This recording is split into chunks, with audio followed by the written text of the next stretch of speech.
ಇನ್ನು ಟ್ವಿಸ್ಟ್ ಮೇಲೆ ಟ್ವಿಸ್ಟ್ ಈಗ ಲಿಸ್ಟ್ ನಲ್ಲಿ ಅಂದರ್ ಬಹಾರ್ ಆಡ್ತಾ ಇರುವಂತದ್ದು ದೆಹಲಿಯಲ್ಲಿ ಡಿಕೆ ಶಿವಕುಮಾರ್ ಸಂಪುಟ ವಿಸ್ತರಣೆಯ ಸರ್ಕಸ್ ನಡೀತಾ ಇದೆ.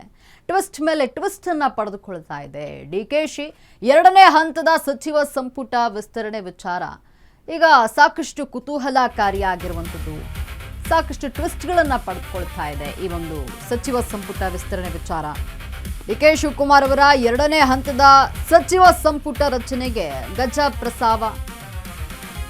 ಶುಕ್ರವಾರ 2 ತಾಸುಗಳ ಕಾಲ ಪಟ್ಟಿ ಪರಿಷ್ಕರಣೆಯ ಕಾರ್ಯ ನಡೆದಿದೆ. ಆದರೂ ಕೂಡ ಅಂತಿಮವಾಗಿಲ್ವಂತೆ ಇಲ್ಲಿ ನೂತನ ಸಚಿವರ ಲಿಸ್ಟ್. ಇಂದು ಮತ್ತೆ ಸಭೆ ಸೇರಿ ಸಚಿವರ ಪಟ್ಟಿಯನ್ನ ಫೈನಲ್ ಮಾಡಲು ನಿರ್ಧಾರವನ್ನ ಮಾಡಲಾಗಿದೆಯಂತೆ. ಅದೇ ಕಾರಣಕ್ಕೆ ನೋಡಿ ಪದೇ ಪದೇ ಬದಲಾಗ್ತಾ ಇದೆಯಂತೆ ಲಿಸ್ಟ್.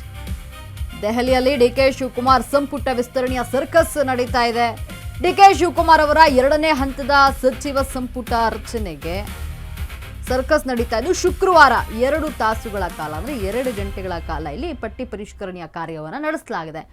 ಆದರೂ ಕೂಡ ಇಲ್ಲಿ ಅಂತಿಮವಾಗಿರುವಂತೆ ನೂತನ ಸಚಿವರ ಒಂದು ಲಿಸ್ಟ್ ಏನಿದೆ ಅದು ಇಂದು ಮತ್ತೆ ಸಭೆ ಸೇರಿ ಸಚಿವರ ಪಟ್ಟಿಯನ್ನ ಫೈನಲ್ ಮಾಡುವಂತಹ ನಿರ್ಧಾರವನ್ನ ಮಾಡಲಾಗಿದೆಯಂತೆ. ಅದೇ ಕಾರಣಕ್ಕೆ ನೋಡಿ ಪದೇ ಪದೇ ಈ ಒಂದು ಲಿಸ್ಟ್ ಬದಲಾಗ್ತಾ ಇದೆಯಂತೆ. ಯಾರನ್ನು ಸೇರಿಸೋದು, ಯಾರನ್ನು ಬಿಡೋದು, ಇಲ್ಲೇನಾದ್ರೂ ಚೇಂಜಸ್ ಮಾಡಬಹುದಾ ಅಂತ ಪದೇ ಪದೇ ಲಿಸ್ಟಲ್ಲಿ ಬದಲಾವಣೆಗಳಾಗ್ತಾ ಇದೆ. ಒಂದಷ್ಟು ಹೆಸರುಗಳು ಶಿಫಾರಸ್ ಆಗ್ತಾ ಇದೆ, ಒಂದು ಹೆಸರುಗಳನ್ನ ಕೈ ಬಿಡಲಾಗ್ತಾ ಇದೆ. ಈ ಒಂದು ಸಚಿವ ಸಂಪುಟ ವಿಸ್ತರಣೆ ಏನಿದೆ ಅದು ತೀವ್ರ ಕುತೂಹಲಕಾರಿಯಾಗಿರುವಂಥದ್ದು. ಇಲ್ಲಿ ಯಾರಿಗೆ ಹೈಕಮಾಂಡ್ ಮಣೆ ಹಾಕುತ್ತೆ, ಯಾರನ್ನು ಕೈ ಬಿಡುತ್ತೆ ಅನ್ನುವಂಥದ್ದೇ ದೊಡ್ಡ ಕುತೂಹಲಕಾರಿಯಾಗಿದೆ. ಈಗ ರಾಜ್ಯದ ಜನರ ಚಿತ್ತ ಈ ಒಂದು ಸಚಿವ ಸಂಪುಟ ಪುನರ್ರಚನೆಯ ಒಂದು ಲಿಸ್ಟ್ ಮೇಲೆ ಇರುವಂಥದ್ದು. ಯಾಕಂದರೆ ಯಾರಿಗೆ ಇಲ್ಲಿ ಹೈಕಮಾಂಡ್ ಮಣೆ ಹಾಕುತ್ತೆ, ಯಾರ ಹೆಸರನ್ನು ಮೆನ್ಷನ್ ಮಾಡುತ್ತೆ, ಯಾರಿಗೆ ಸಚಿವ ಸ್ಥಾನ ಸಿಗುತ್ತೆ. ಯಾಕಂದರೆ ಇರುವಂತಹ 20 ಸ್ಥಾನಕ್ಕೆ 40ರಿಂದ 45 ಜನ ಆಕಾಂಕ್ಷಿಗಳಿದ್ದಾರೆ. ಎಲ್ಲ ಕಡೆಯಿಂದ ಲಾಬಿ ಮಾಡ್ತಿದ್ದಾರೆ. ಹೈಕಮಾಂಡ್ವರೆಗೂ ಕೂಡ ಅಂದರೆ ದೆಹಲಿಗೂ ಹೋಗಿ ಸಚಿವರು, ಶಾಸಕರು, ಸಚಿವ ಸ್ಥಾನದ ಆಕಾಂಕ್ಷಿಗಳು ಏನಿದ್ರು ಅವರು ಲಾಬಿ ಮಾಡಿರುವಂಥದ್ದು. ಅಂದರೆ ನಾವು ಈ ರೀತಿ ಒಂದು ಎಕ್ಸ್ಪೀರಿಯನ್ಸ್ ಇದೆ, ನಾವು ಹೀಗೆ ಇದ್ದೀವಿ ಅಂತ ಹೇಳಿ ಒಂದು ಹೈಕಮಾಂಡ್ ಗಮನ ಸೆಳೆದು ಸಚಿವ ಸ್ಥಾನವನ್ನು ಪಡೆದುಕೊಳ್ಳಲು ಇಲ್ಲಿ ಸರ್ಕಸ್ ನಡೆಸ್ತಾ ಇದ್ದಾರೆ ಶಾಸಕರು. ಅಂದರೆ ಸಚಿವಾಕಾಂಕ್ಷಿಗಳು ಯಾರ್ಯಾರಿದ್ದಾರೆ ಅವರೆಲ್ಲರೂ. ಆದರೆ ಹೈಕಮಾಂಡ್ ಇಲ್ಲಿ ಇದನ್ನು ಮಂದಗತಿಯಲ್ಲಿ ನಿಧಾನವಾಗಿ ಯೋಚನೆ ಮಾಡಿ ಅಳೆದು ತೂಗಿ ಈ ಒಂದು ಪಟ್ಟಿಯನ್ನು ಫೈನಲ್ ಮಾಡ್ತಾ ಇರುವಂಥದ್ದು. ಹಾಗಾಗಿ ಇಲ್ಲಿ ಒಂದಷ್ಟು ಜನದ ಹೆಸರು ಒಂದು ಸಲ ಇದ್ದರೆ ಮತ್ತೊಂದು ಸಲಕ್ಕೆ ಅಲ್ಲಿ ಇನ್ನೇನೋ ಒಂದು ಬದಲಾವಣೆ ಆಗಿರುತ್ತೆ. ಅಲ್ಲಿ ಇನ್ಯಾರ ಹೆಸರನ್ನು ಸೇರಿಸಿರುತ್ತೆ ಅಥವಾ ಇನ್ನೊಬ್ಬ ಹೆಸರನ್ನು ಕೈ ಬಿಟ್ಟಲಾಗಿರುತ್ತೆ. ಈ ರೀತಿಯಲ್ಲಿ ಏನೋ ಒಂದು ಬದಲಾವಣೆಗಳು ಆಗ್ತಾ ಇದೆ. ಇಲ್ಲಿ ರಾಜ್ಯದ 3 ನಾಯಕರು ಅಂದರೆ ಸಿದ್ದರಾಮಯ್ಯ, ಹರಿಪ್ರಸಾದ್, ಡಿಕೆ ಶಿವಕುಮಾರ್ ಅವರು ಒಂದಷ್ಟು ಹೆಸರನ್ನು ಕೊಟ್ಟಿದ್ದಾರೆ. ಅದರಲ್ಲಿ ಪರಿಷ್ಕರಣೆಯನ್ನು ಮಾಡಿ ಯಾರು ಬೇಕು ಯಾರು ಬೇಡ ಅನ್ನುವಂಥದ್ದನ್ನು ಹೈಕಮಾಂಡ್ ನಿರ್ಧಾರವನ್ನು ಮಾಡುವಂಥದ್ದು. ಅಳೆದು ತೂಗಿ ಈಗ ಹೆಸರನ್ನು ಫೈನಲ್ ಮಾಡ್ತಾ ಇದೆ. ನೋಡಿ, ನಿನ್ನೆ 2 ತಾಸುಗಳ ಕಾಲ ಪಟ್ಟಿ ಪರಿಷ್ಕರಣೆ ಕಾರ್ಯವನ್ನು ಮಾಡಲಾಗಿದೆ. ಆದರೂ ಕೂಡ ಪಟ್ಟಿ ಅಂತಿಮ ಆಗಿಲ್ಲವಂತೆ. 2 ಗಂಟೆಗಳ ಕಾಲ ಇದ್ರ ಬಗ್ಗೆ ಸುದೀರ್ಘ ಚರ್ಚೆ ನಡೆಸಿದ್ದಾರೆ. ಆದರೂ ಕೂಡ ಇಲ್ಲಿ ಪಟ್ಟಿ ಫೈನಲ್ ಆಗಿಲ್ಲ. ಯಾರೆಲ್ಲ ಶಾಸಕರು, ಸಚಿವಾಕಾಂಕ್ಷಿಗಳು ಕಾಯ್ತಾ ಇದ್ರು ಅವರಿಗೆ ಇದೊಂಥರ ಕಾಯುವಿಕೆ ಮುಂದುವರೆದಿದೆ. ರಾಜ್ಯ ನಾಯಕರು ನೀಡಿರುವಂತಹ ಪಟ್ಟಿಯ ಮೇಲೆ ರಾಹುಲ್ ಗಾಂಧಿ ಕಣ್ಣಿಟ್ಟಿದ್ದಾರೆ. ತಮ್ಮದೇ ಮೂಲದಿಂದ ಒಂದು ಲಿಸ್ಟ್ ಅನ್ನ ಮಾಡಿದಂತಹ ರಾಹುಲ್ ಗಾಂಧಿ ನೋಡಿ, ಕನಿಗೋಲು ಶಶಿಕಾಂತ್ ಸೆಂಥಿಲ್ ಸಿದ್ಧಪಡಿಸಿದ್ದಾರೆ ಒಂದು ಲಿಸ್ಟ್.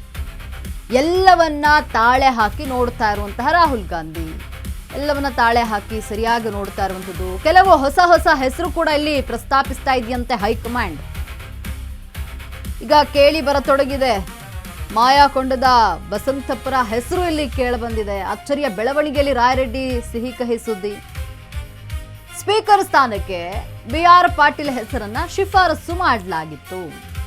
ಆದ್ರೆ ನೋಡಿ, ರಾಯರೆಡ್ಡಿ ಆದ್ರೆ ಬೆಸ್ಟ್ ಅಂತ ರಾಹುಲ್ ಗಾಂಧಿ ಹೇಳ್ತಾ ಇದ್ರಂತೆ. ರಾಹುಲ್ ಗಾಂಧಿ ಈಗ ರಾಯರೆಡ್ಡಿ ಸ್ಪೀಕರ್ ಆದ್ರೆ ಬೆಸ್ಟ್ ಅಂತ ಹೇಳ್ತಾ ಇರುವಂಥದ್ದು. ಇಲ್ಲಿ ನೋಡಿ, ಎಲ್ಲೋ ಒಂದು ಕಡೆ ಸಾಕಷ್ಟು ಬದಲಾವಣೆಗಳಾಗ್ತಾ ಇರುವಂಥದ್ದು. ರಾಜ್ಯ ನಾಯಕರು ನೀಡಿರುವಂತಹ ಪಟ್ಟಿ ಮೇಲೆ ರಾಗ ಕಣ್ಣಿಟ್ಟಿದ್ದು ಅದರಲ್ಲಿ ಬದಲಾವಣೆಗಳನ್ನು ತರ್ತಾ ಇರುವಂಥದ್ದು. ತಮ್ಮದೇ ಮೂಲದಿಂದ ಒಂದು ಲಿಸ್ಟನ್ನು ಕೂಡ ಸಿದ್ಧಪಡಿಸ್ತಾ ಇದ್ದಾರೆ.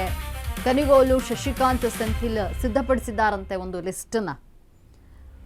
ಎಲ್ಲವನ್ನ ಇಲ್ಲಿ ಅಳೆದು ತೂಗಿ ತಾಳೆ ಹಾಕಿ ರಾಹುಲ್ ಗಾಂಧಿ ನೋಡ್ತಾ ಇರುವಂಥದ್ದು. ಯಾಕಂದರೆ ಮುಂದಿನ 2028ರ ಚುನಾವಣೆ, ಸ್ಥಳೀಯ ಸಂಸ್ಥೆಗಳ ಚುನಾವಣೆಗಳ ಮೇಲೆ ಗಮನ ಇಟ್ಕೊಂಡು ಈ ರೀತಿ ಅಳೆದು ತೂಗಿ ಒಂದು ಪಟ್ಟಿಯನ್ನು ಸಿದ್ಧ ಮಾಡ್ತಾ ಇರುವಂಥದ್ದು. ರಾಜ್ಯ ನಾಯಕರು ನೀಡಿರುವಂತಹ ಪಟ್ಟಿಯನ್ನು ಕೂಡ ಇಲ್ಲಿ ಕಣ್ಣಿಟ್ಟು ಅದರಲ್ಲೂ ಅಳೆದು ತೂಗಿ ಯಾರನ್ನ ಫೈನಲ್ ಮಾಡಬೇಕು ಅಂತ ನಿರ್ಧಾರ ಮಾಡ್ತಾ ಇರುವಂಥದ್ದು. ಇನ್ನು ಯಾರಾಗ್ತಾರೆ ಸ್ಪೀಕರ್ ಅಂತ ನೋಡೋದಾದ್ರೆ ಬಸವರಾಜ ರಾಯರೆಡ್ಡಿ ಮತ್ತು ಬಿ ಆರ್ ಪಾಟೀಲ್ ಇವರಿಬ್ಬರ ಹೆಸರು ಕೂಡ ಇರುವಂಥದ್ದು. ಈಗ ಏನು ರಾಹುಲ್ ಗಾಂಧಿ ಬಿ ಆರ್ ಪಾಟೀಲ್ ಹೆಸರನ್ನ ರಾಜ್ಯ ನಾಯಕರು ಕೊಟ್ಟಿದ್ದಾರೆ. ಆದರೆ ರಾಹುಲ್ ಗಾಂಧಿ ಬಸವರಾಜ ರಾಯರೆಡ್ಡಿ ಸ್ಪೀಕರ್ ಆದರೆ ಚೆನ್ನಾಗಿರ್ತಿತ್ತು ಅಂತ ಹೇಳಿ ಅವ್ರದ್ದೊಂದು ಅಭಿಪ್ರಾಯವನ್ನು ತಿಳಿಸಿರುವಂಥದ್ದು. ಹಾಗಾಗಿ ಇವರಿಬ್ಬರಲ್ಲಿ ಯಾರಾಗ್ತಾರೆ ಸ್ಪೀಕರ್ ಅನ್ನುವಂಥ ಪ್ರಶ್ನೆ ಇದೆ.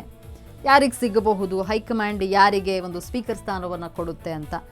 ಇಲ್ಲಿ ರಾಜ್ಯ ನಾಯಕರು ಬಿ ಆರ್ ಪಾಟೀಲ್ ರವರಿಗೆ ಸ್ಪೀಕರ್ ಸ್ಥಾನವನ್ನು ನೀಡಲು ಶಿಫಾರಸನ್ನು ಮಾಡಿದ್ದಾರೆ ಹೈಕಮಾಂಡ್ ಮುಂದೆ. ಒಂದು ಲಿಸ್ಟ್ನಲ್ಲಿ ಸ್ಪೀಕರ್ ಹೆಸರಿನಲ್ಲಿ ಇವರ ಹೆಸರಿರುವಂಥದ್ದು, ಬಿ ಆರ್ ಪಾಟೀಲ್ ರವರು ಸ್ಪೀಕರ್ ಆಗಲಿ ಅಂತ ರಾಜ್ಯ ನಾಯಕರು ಕೊಟ್ಟಿರುವಂಥದ್ದು. ಆದರೆ ಇಲ್ಲಿ ರಾಹುಲ್ ಗಾಂಧಿ ಇದರಲ್ಲೂ ಕೂಡ ಅಳೆದು ತೂಗಿ ಎಲ್ಲವನ್ನ ಮಾಡ್ತಾ ಇರುವಂಥದ್ದು. ಅಂದರೆ ಬಸವರಾಜ ರಾಯರೆಡ್ಡಿ ಸ್ಪೀಕರ್ ಆದರೆ ಚೆನ್ನಾಗಿರುತ್ತೆ ಅಂತ ಹೇಳಿ ರಾಹುಲ್ ಗಾಂಧಿ ಒಂದು ಒಂದು ಸಜೆಷನ್ನ ಕೊಟ್ಟಿರುವಂಥದ್ದು. ಇಲ್ಲಿ ರಾಜ್ಯ ನಾಯಕರು ನೀಡಿರುವಂತಹ ಪಟ್ಟಿ ಏನಿದೆ ಆ ಪಟ್ಟಿಯನ್ನು ಕೂಡ ಅಳೆದು ತೂಗಿ ಈಗ ರಾಹುಲ್ ಗಾಂಧಿ ಹೊಸ ಪಟ್ಟಿಯನ್ನು ಸಿದ್ಧಪಡಿಸ್ತಾ ಇದ್ದಾರಂತೆ.